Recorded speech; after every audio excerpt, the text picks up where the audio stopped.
Uy, pork adobo, tsaka itlog. Yan, ang sarap-sarap nito. Oh, maraming taba, maraming mantika. Napakasarap. Ayan, oh. Ayan, oh, napakasarap. Ang sarap-sarap niyan. Kain tayo. Ayan. Oh, ikaw. Yes, ikaw. Bawal ka nitong pork na may maraming taba kasi high blood ka.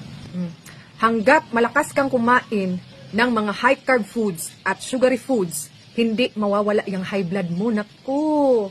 Pero, kapag nag-low carb ka, mawawala ang high blood mo, pwede ka pang kumain ng mga taba-taba.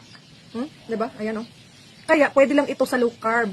Kapag ang mga taba, fats and protein, i-partner mo yan sa mga high sugary foods, mga high carbs na pagkain, delikado yan. Ayan. So, dapat, kapag gusto mong kumain ng mga pork, taba-taba dyan, mag-low carb ka.